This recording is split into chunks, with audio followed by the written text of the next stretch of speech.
Hello everyone, welcome all. Hope you all are doing well. तो आज है Sunday और आज मैं लेकर आई हूँ बहुत ही ज़्यादा interesting topic, that is ethical hacking and cyber security. बहुत ही ज़्यादा इंटरेस्टिंग क्योंकि जब भी हम ना मूवीज़ में देखते हैं कि चोर ने कुछ हैक कर लिया या पुलिस ने कुछ हैक करके चोर को फाइंड किया, तो ऐसी चीज़ें ना हमें बहुत कूल लगती है, राइट। तो हमें भी लगता है बड़े होकर हम भी हैकर बनेंगे और मतलब हमें बहुत कूल लगता है हैकिंग हैकिंग के रिलेटेड।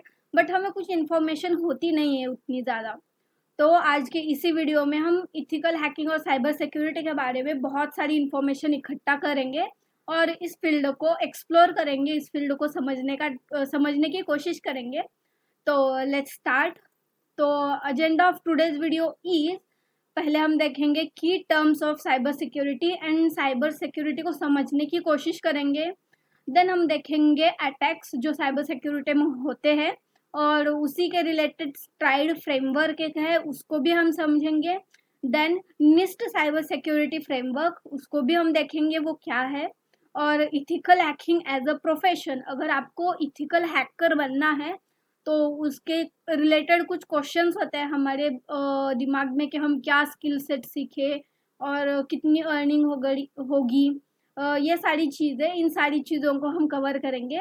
एंड लास्ट में हम टूल्स देखेंगे इथिकल हैकिंग में जो यूज़ किए जाते हैं, उन थोड़े बहुत टूल्स के बारे में हम समझेंगे। तो बड़ा मज़ा आने वाला है। So let's start. तो इथिकल हैकिंग में 3 टर्म्स होते हैं। अगर आप इथिकल हैकिंग में अपना करियर करना चाहते हो तो ये 3 टर्म्स आपको बार बार सुनने के लिए मिलेंगे, that is threat, vulnerability and exploit. ठीक है, तो थ्रेट क्या होता है?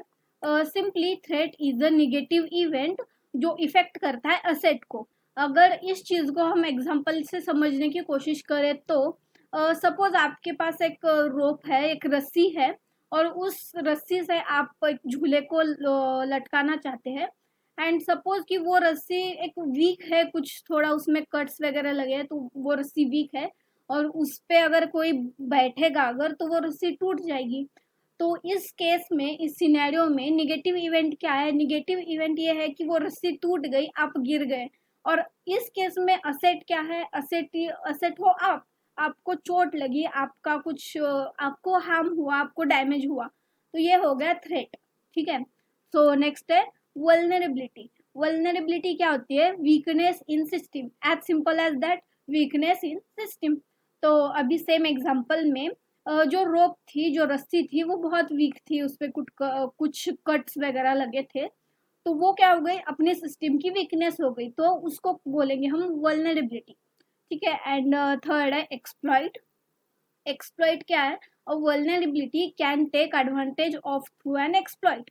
मतलब एक्सप्लॉइट है अभी सेम सिचुएशन में, सपोज वो रस्सी तो वीक थी, उसमें वल्नरेबिलिटीज थी एंड उसको आप उसका आपने एडवांटेज लिया और उस झूलो उस जो वो जो झूला था उसको आपने तोड़ दिया, राइट। तो आपने क्या किया? उस सिस्टम को, जो झूला और रोप, जो पूरी सिस्टम थी, उसको आपने एक्सप्लॉइट कर दिया। किसकी हेल्प से? वल्नरेबिलिटी की हेल्प से उसका एडवांटेज लिया आपने और उस झूले को, उस सिस्टम को आपने एक्सप्लॉइट कर लिया।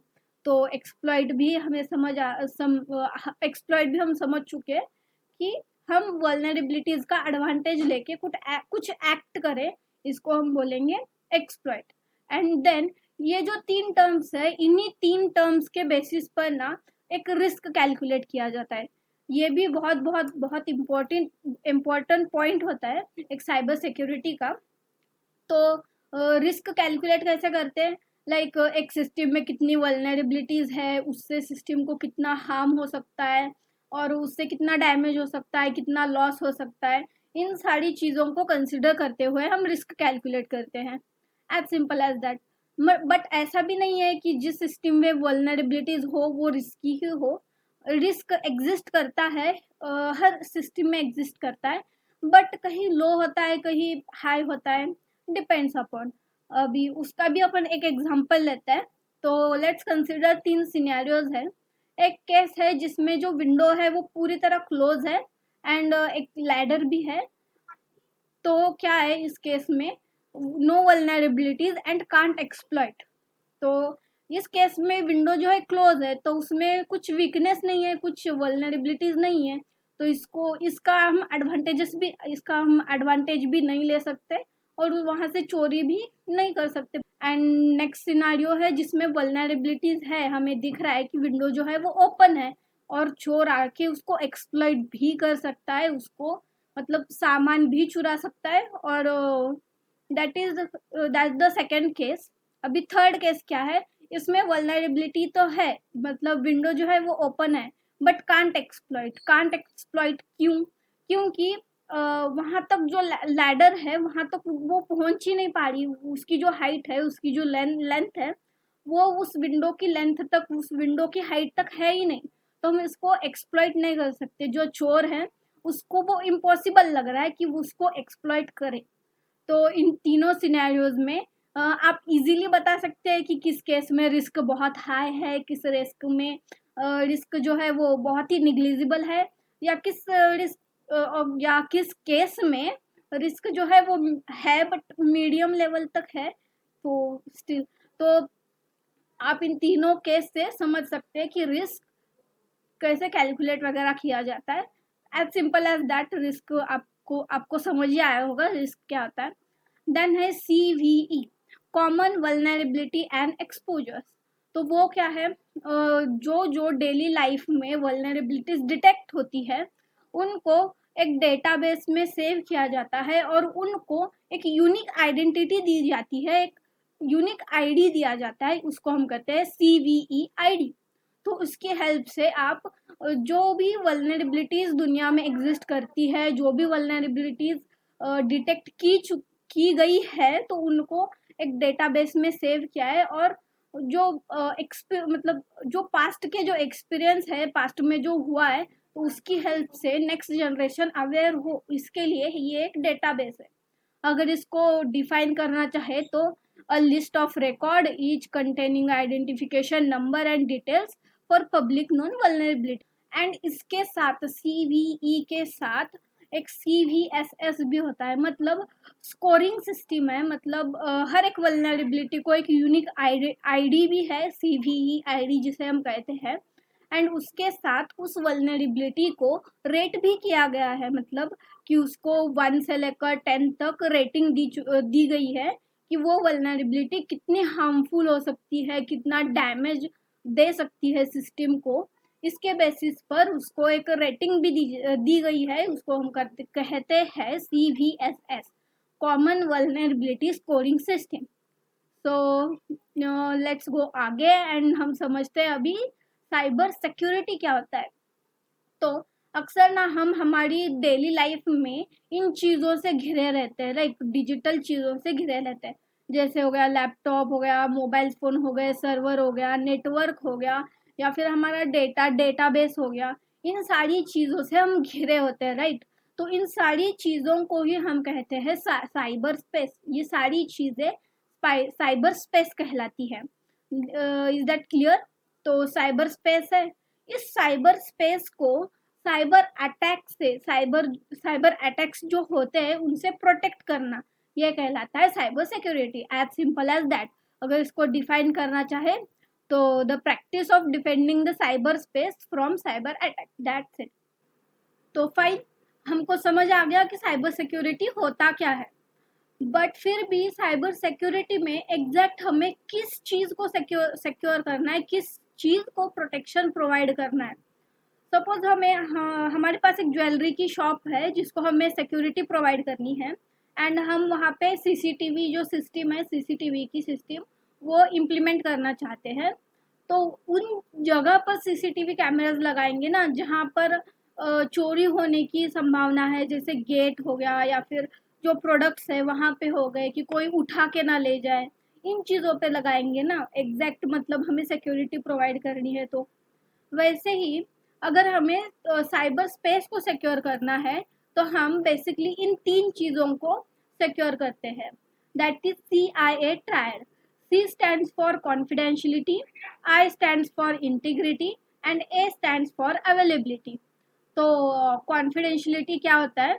Information and function can be accessed only by authorized parties or authorized person. जिनको अलाउड किया गया है उनको एक्सेस करने का, डेटा एक्सेस करने का, या फिर फंक्शंस, इंफॉर्मेशन या प्रोग्राम, जो कुछ भी सिक्योर करना, मतलब जो कुछ भी डेटा है हमारे पास, उन चीज़ों को सिर्फ अथोराइज्ड पर्सन ही एक्सेस कर सके, इसको हमें प्रोटेक्ट करना है कि कोई दूसरा और जो जिसको अलाउड नहीं है वो उसको एक्सेस ना कर सके, इसको प्रोटेक्ट करना है। इंटीग्रिटी क्या है? Information and function can be added altered, मतलब बेसिकली एडिट कर सकता है जो अथोराइज्ड पीपल्स, मतलब अथोराइज्ड पीपल ही उसको एडिट कर सकते हैं, मतलब उसमें कुछ ऐड कर दिया, कुछ डिलीट कर दिया, सो एंड। और अवेलेबिलिटी क्या है? Information and function should be available to right person.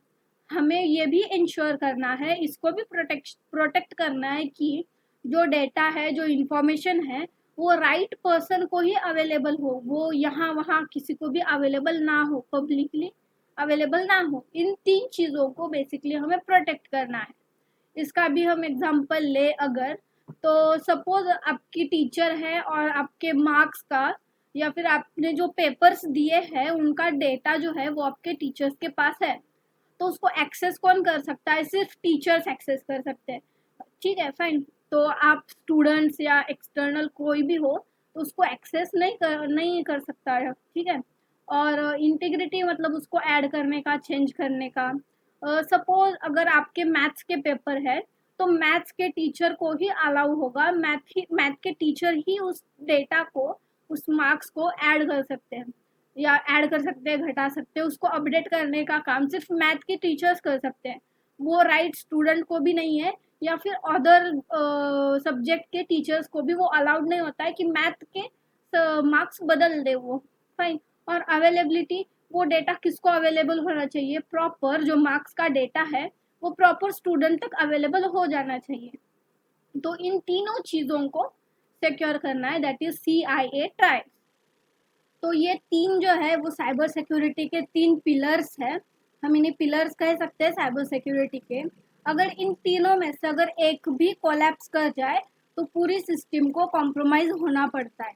तो इन 3 पिलर को प्रोटेक्ट करना बहुत बहुत बहुत इम्पॉर्टेंट है। तो नेक्स्ट अभी हम देखेंगे साइबर अटैक्स के बारे में। ये स्टर्ड फ्रेमवर्क क्या है? जितने भी इस दुनिया में अटैक्स होते रहते हैं उनको इन स्टर्ड फ्रेमवर्क एक जनरल फ्रेमवर्क है जिसमें हम कैटेगराइज करते हैं सारे दुनिया के सारे अटैक्स को हम इनमें कैटेगराइज कर सकते हैं। ये माइक्रोसॉफ्ट ने इंट्रोड्यूस किया था। तो देखते हैं इसका मतलब स्टर्ड फ्रेमवर्क में क्या है। तो स्टर्ड फ्रेमवर्क में first of all S stands for spoofing, T stands for tempering, R stands for repudiation, I stands for information disclosure, D stands for denial of service and E stands for elevation of privilege। तो brief में इन सब के meaning और उसका मतलब क्या होता है ये जानेंगे हम। तो एस फॉर स्पूफिंग। तो स्पूफिंग क्या है? एक अननोन पर्सन, अथोराइज्ड पर्सन या फिर ट्रस्टवर्दी पर्सन की तरह एक्ट करके आपका ट्रस्ट गेन करना चाहे तो इस टाइप के अटैक को हम कहते हैं स्पूफिंग। इसका बेस्ट एग्जांपल है कि अक्सर हमें कॉल आते रहते, राइट, कि हम बैंक की तरफ से बोल रहे हैं एंड आपका क्रेडिट कार्ड का कुछ इशू है, आधार कार्ड का कुछ इशू है, वगैरह वगैरह। तो ऐसा कुछ बोल के हमारा पर्सनल डेटा वो निकलवाना चाहते हैं, राइट। तो इस टाइप के जो फ्रॉड्स होते हैं ना उनको हम स्पूफिंग बोलेंगे, राइट। नेक्स्ट है टेम्परिंग। टेम्परिंग क्या है? मॉडिफाइंग डेटा और कोड। तो मतलब किसके द्वारा? जो जिसको अलाउड नहीं है, जिसको डेटा को एक्सेस करने का, उसको मॉडिफाई करने का परमिशन नहीं है, वो पर्सन अगर जाके कुछ भी डेटा मॉडिफाई कर ले तो उसको कहते हैं टेम्परिंग। सपोज कि स्कैमर ने या फ्रॉडर ने आपका डेटा आपसे लिया और आपके ही सिस्टम का पासवर्ड उन्होंने बदल दिया, आपका जो डेटा था वो उन्होंने मॉडिफाई कर दिया, चेंज कर दिया। तो आप ही उस सिस्टम को एक्सेस नहीं कर पाओगे, आपको ही पता नहीं है कि आपके ही सिस्टम का पासवर्ड क्या है। तो इस प्रकार से जो अटैक्स होते हैं उनको हम टेम्परिंग कहते हैं, राइट। तो नेक्स्ट है आर रेप्यूटेशन। तो रेप्यूटेशन क्या है? Claiming to have not performed an action.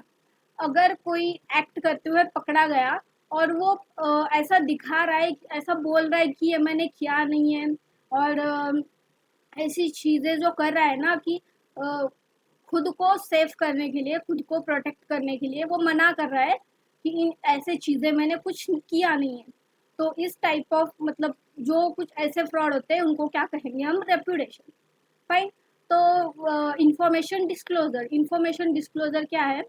तो इंफॉर्मेशन को, जो पर्सनल इंफॉर्मेशन है उसको पब्लिक कर देना, ये सारी चीज़ें जो होती है वो इंफॉर्मेशन डिस्क्लोजर कहलाती है। एंड देन है डिनायल ऑफ सर्विस। तो डिनायल ऑफ सर्विस में क्या है कि सपोज कुछ तो सर्विस आपको प्रोवाइड करनी है, एक ऑर्गेनाइजेशन है और ऑर्गेनाइजेशन के थ्रू या कुछ कंपनी के थ्रू वो सर्विस कुछ तो आपको प्रोवाइड की जाने वाली है, बट वो सर्विस प्रॉपर आप तक ना पहुंचे, उसको बीच में ही रोक दिया जाए। इस तरह के कुछ फ्रॉड्स को हम बोलेंगे denial of service.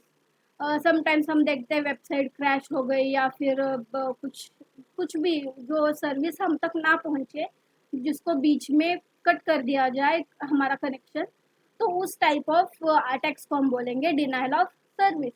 And then है एलिवेशन ऑफ प्रिविलेज। तो एलिवेशन ऑफ प्रिविलेज क्या है? Gaining capabilities without proper authorisation. मतलब आपको वो अलाउड नहीं है, फिर भी आप उसमें एंटर कर रहे हैं, उस चीज़ में अपना इंटरफेस कर रहे हैं उसमें, तो उसको कहेंगे elevation of privilege. For example, हम कहीं भी अक्सर अगर जाते हैं किसी प्लेस पर, तो हम नोटिस करते हैं कि एक पर्टिकुलर रूम होती है या एक पर्टिकुलर प्लेस होती है जहाँ नो एंट्री का साइन लगा होता है, बट कुछ लोग ही जिनको परमिशन है वही लोग वहाँ जा सकते हैं उस रूम में, राइट। ऐसे रूम्स होते हैं। इस केस में ऐसे रूम में आप एंटर कर रहे हो आपकी कैपेबिलिटीज बढ़ा के, जो आपको अलाउड नहीं है, फिर भी आप वहाँ जाके वहाँ जा रहे हो और उसका डेटा एक्सेस कर रहे हो, वहाँ पर कुछ भी एक्ट कर रहे हो। तो इस टाइप ऑफ जो ऐसे कुछ टाइप्स होते हैं ना अटैक्स के, तो उसको हम क्या बोलेंगे? Elevation of privilege. सिंपल। ये जो स्टर्ड फ्रेमवर्क है ये अटैकर के पर्सपेक्टिव से है, राइट। तो हम देखेंगे अभी सिक्योरिटी के पर्सपेक्टिव से। तो निस्ट साइबर सिक्योरिटी फ्रेमवर्क ये क्या कहती है? तो पहले तो निस्ट क्या है? National institute of standard and technology. ये एक यूएस गवर्नमेंट एजेंसी है जो डिफाइन करती है कि अटैक मतलब सिक्योरिटी का पर्पस से आपको किस स्टेज पे क्या एक्ट करना है और क्या क्या स्टेप्स रहेंगे, ये सब ये डिफाइन करती है। तो इसके स्टेप्स मेनली क्या है? Identify, protect, detect, respond and recover. मतलब आइडेंटिफाई, अगर सिस्टम में वल्नरेबिलिटीज है या फिर जहाँ से वीकनेस पॉइंट है जहाँ से अटैकर्स अटैक कर सकते हैं, उसको आइडेंटिफाई करना। देन उसको प्रोटेक्शन प्रोवाइड करना, उस वल्नरेबिलिटीज को, उसको या तो रिपेयर करना या फिर उन चीज़ों को प्रोटेक्शन प्रोवाइड करना। एंड डिटेक्ट क्या है? अगर कुछ अटैक्स हो रहे हैं या कुछ वायरस वगैरह ऐसे कुछ भी हो, तो उनको डिटेक्ट करना, उनको फाइंड करना, एंड उसके बाद उस पर रिस्पॉन्ड करना, एंड देन रिकवर करना। अगर हुआ भी है अटैक और एंड उसकी वजह से कुछ लॉस भी हुआ है सपोज, तो उसको रिकवर करना आना भी चाहिए, राइट। तो this also the very very important stage. तो ये सारी स्टेज निस्ट साइबर सिक्योरिटी फ्रेमवर्क हमें बताती है कि एक सिक्योरिटी पर्पज से हम क्या क्या कर सकते हैं और क्या क्या करना चाहिए। तो इसको और कुछ डिटेल में आपको देखना है तो इसका आप स्क्रीनशॉट ले सकते हो या फिर और सर्च कर सकते हो कि इसके बारे में और क्या क्या है। तो नेक्स्ट है आपका फेवरेट, अगर आप इसी के लिए इंतज़ार कर रहे हो, तो career in cyber security, ethical hacking as your profession. ठीक है। तो बेसिकली ना, अगर इथिकल हैकिंग में आप अपना करियर करना चाहते हो, तो इन सारे नॉलेज का, इन सारे स्किल्स का आपको बेसिक आइडिया होना चाहिए। तो क्या क्या है वो skills? Knowledge of programming of course, knowledge of database, database को भी हमें प्रोटेक्ट करना है, डेटा भी सिक्योर करना पड़ता है। तो उसके लिए नॉलेज ऑफ डेटाबेस भी इम्पोर्टेंट है, knowledge of search engine, scripting knowledge, knowledge of hacking tools. Of course अगर आप हैकर बन रहे हो तो हैकिंग टूल्स को आना तो चाहिए आपको, राइट। तो एंड क्या है, knowledge of multiple operating systems, not only Linux और नॉट ओनली द विंडोज़। तो हमें अलग अलग ऑपरेटिंग सिस्टम का भी नॉलेज होना चाहिए। And very very important, networking skills. ये रहे स्किल सेट जो हमें सीखने। एंड अगर आपको साइबर सिक्योरिटी के फील्ड में अपना करियर करना ही है तो ना बहुत सारे हमें स्कोप्स मिल जाते हैं, राइट। तो साइबर सिक्योरिटी एक बहुत वास्ट है जिसमें बहुत सारे जॉब्स अवेलेबल्स हैं। तो इन सारे जॉब्स को अगर आपको समझना है कि आप किस कैटेगरी में फिट बैठते हो या किस कैटेगरी में आपको जॉब करना अच्छा रहेगा, तो और उसकी सैलरी कितनी रहेगी, उसके स्किल सेट क्या क्या रिक्वायर है, पर्टिकुलर स्किल सेट क्या क्या रिक्वायर्ड है, उन सारे चीज़ों के लिए ना एक वेबसाइट है cyberseek.org। तो वो वेबसाइट क्या है, उसमें क्या क्या है वो देखते हैं। So let's go. तो साइबर सीक भी एक वेबसाइट है, बट ये भी एक वेबसाइट है NICCS की। तो इसमें भी हमें बहुत कुछ नॉलेज मिल जाएगी आपके करियर के रिगार्ड। तो आप ये सब पढ़ सकते हैं कि क्या क्या है इसमें। तो फिलहाल मैं साइबर सिक्योरिटी पे क्लिक करती हूँ, और इधर भी नीचे भी आपको मिल जाएंगे कुछ सॉफ्टवेयर डेवलपर से लेकर कुछ और, मतलब बहुत कुछ ऐसी चीज़ें आपको मिल जाएंगी, product support manager and so and so. तो मैं अभी साइबर सिक्योरिटी पे क्लिक करती हूँ, तो देखते हैं। तो यहाँ पे मेरे पास बहुत सारे ऑप्शंस आ गए कि किन किन फील्ड में, साइबर सिक्योरिटी के किन किन फील्ड में मैं अपना क्या करियर बना सकती हूँ, ठीक है। तो अभी इधर किसी पे क्लिक करके देखते हैं। ये है वल्नरेबिलिटी असेसमेंट एंड एनालिस्ट। तो ये क्या है और इसका कुछ नॉलेज मुझे नहीं है, तो मैं क्या करूँगी, इस पर क्लिक करके हम इसको एक्सप्लोर करते हैं। तो इसको कट कट कर देते हैं फिलहाल। तो ये आ गया हमारा वल्नरेबिलिटी असेसमेंट एंड एनालिस्ट। तो इससे कनेक्टेड जो जो कुछ भी करियर है वो भी दिखाई दे रहे हैं। एंड इसमें इधर हम डिटेल्स भी देख सकते हैं कि क्या है, कैटेगरीज एंड ये सब। एंड इसमें टास्क, क्या क्या जनरल टास्क होते हैं as a vulnerability assessment and analyst आपके। एंड हमें इधर नॉलेज, स्किल्स, एबिलिटीज़ ये सब भी मिल जाएंगे। आप इसको एक्सप्लोर कर सकते हैं अच्छे से कि आपको क्या क्या स्किल्स लगेंगी, क्या क्या एबिलिटीज़ लगेंगी अगर आपको एक वल्नरेबिलिटी एनालिस्ट बनना है तो। और ये सारे और इसको और भी एक्सप्लोर करके आप अच्छे से आपका करियर चूज़ करने में ये बहुत हेल्पफुल रहेगा, ठीक है। तो अभी आगे चलते हैं और हम अभी अपनी साइबर सीक की वेबसाइट पे चलते हैं और यहाँ देखते हैं। तो ये भी बहुत अच्छी एक वेबसाइट है जिस पे आप आप अपने करियर के बारे में स्टेप वाइज हमें क्या क्या करना चाहिए वगैरह उसमें भी आप अच्छे से देख सकते हो। तो ये रही वो वेबसाइट। तो हम इधर ना ये कुछ पॉइंट्स दिख रहे हैं, तो इधर अगर अपन इस पर हवर करेंगे तो आपको सारी चीज़ें दिखेंगी कि हम क्या क्या कर सकते हैं, क्या क्या नहीं।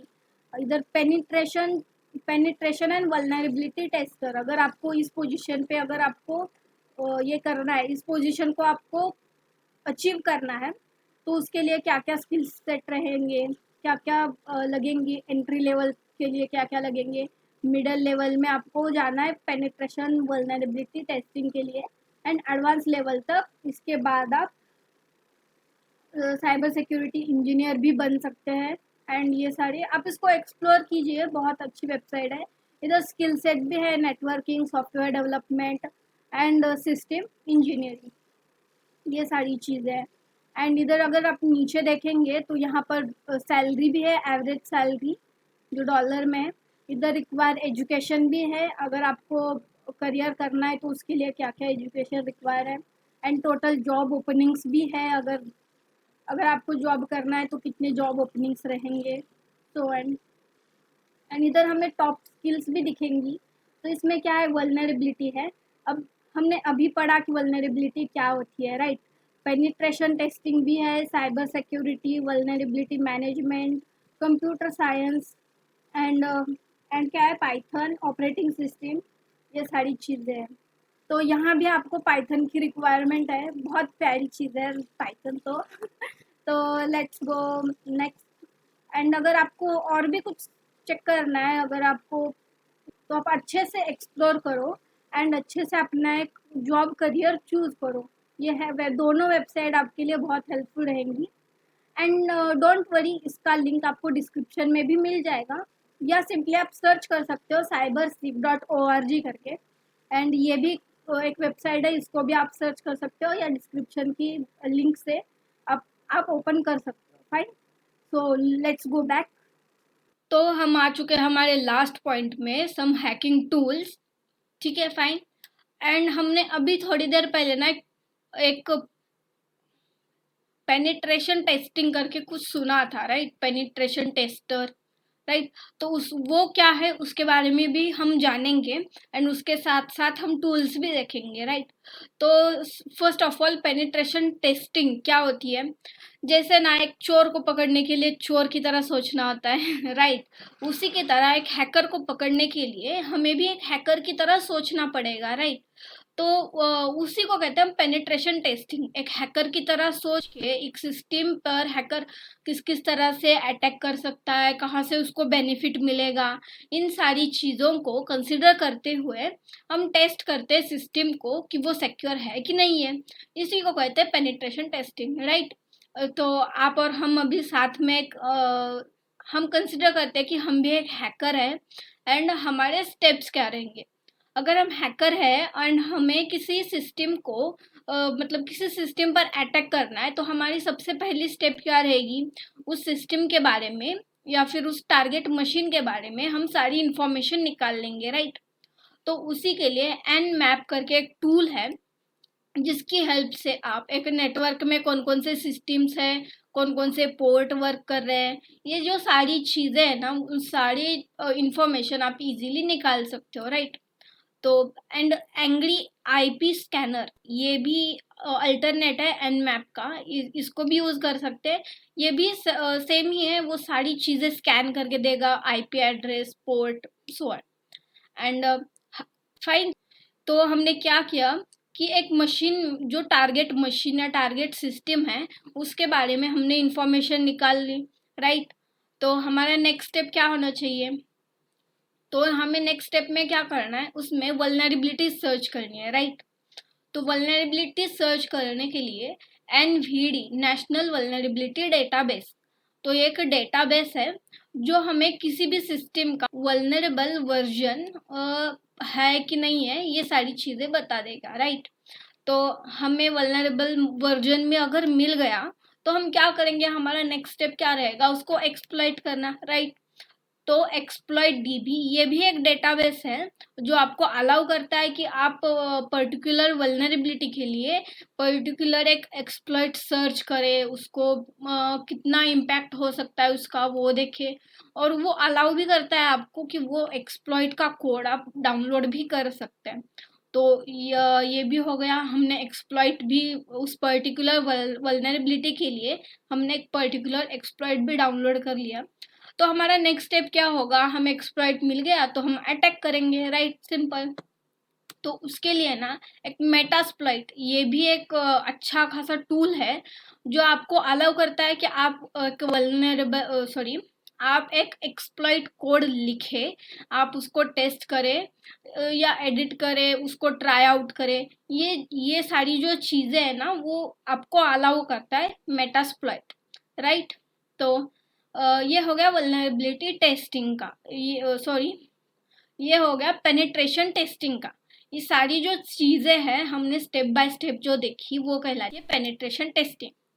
तो इसके अलावा भी हमारे पास हम मतलब पेनिट्रेशन टेस्टिंग में यही टूल्स यूज होते हैं ऐसे नहीं, और भी कुछ टूल्स यूज होते हैं, like Hydra, and SQL Ninja.